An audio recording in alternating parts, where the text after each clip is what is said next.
So I'm going to teach you guys how to make a Salvadoran quesadilla. So if you guys are wondering what a Salvadoran quesadilla is, it's basically like a cornbread. It's sweet and salty, kind of crumbly and moist. And yes, I did say moist.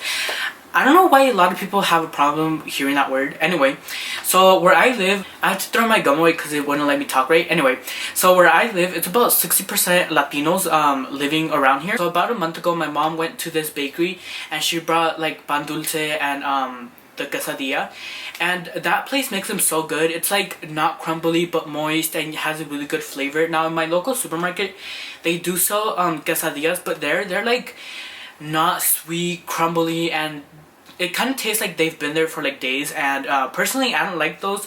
So then it got me wondering, well, how do you actually make it? So the ingredients are pretty easy.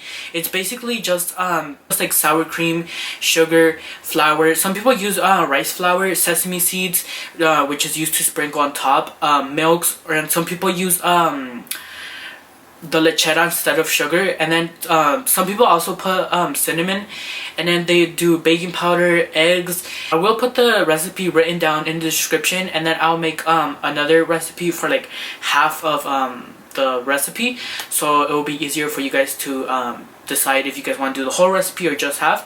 So I also have to make a disclaimer because I am not Salvadorian. My parents are from Mexico, so but I did grow up eating, you know, these types of dishes. I don't really think about it as, you know, a Salvadorian dish, more like what I grew up eating.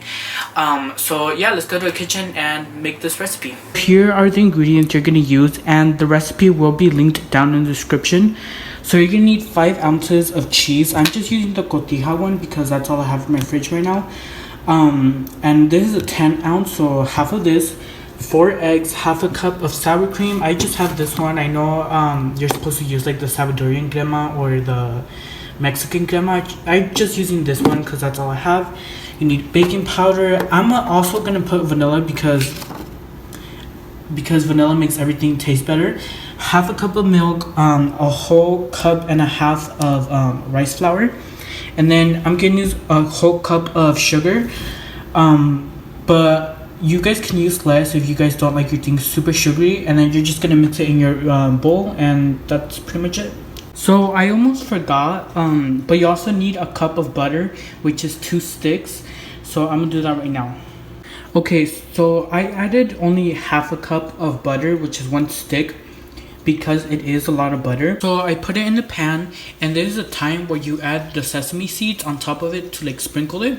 Now I'm also gonna add a little bit of sugar because I feel like it's gonna create a really nice caramelization on the top. That was such a hard word to say. Anyway, and then you bake it for 350 for 20 minutes or until a toothpick comes out clean.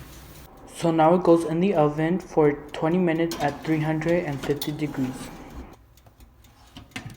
So this is what it looks like. It's really nice golden brown, and as you guys can see, because I put the sugar on top, it kind of glistens in the sun. So I'm gonna let it cool down a little bit longer, and then I'm just gonna cut a piece and try it. So I did end up doing some modifications to the recipe. Now I am gonna include 3 recipes. One is the original, the second one is if you want half of the recipe, and the third one is my modifications I did. First of all, use half the amount of butter because I feel like the butter is just to make it not sticky, and you do get a little bit of that buttery flavor, which is a little overpowering. So I will do half of the butter. And the second thing is probably use a little bit more sugar because once you add the butter, it cuts down the sweetness. So this is what it ends up looking like. So I did cut it up into like different pieces, and this was literally all that was left because my whole family ate it all. Anyway, as you guys can see, it's very soft and it's thick, and I did not and again, I did not do the separating egg method. I just put everything in a pan, mixed it all together, and it came out really nice and fluffy. So that's all I have for you guys today. I hope you guys like, comment, and subscribe.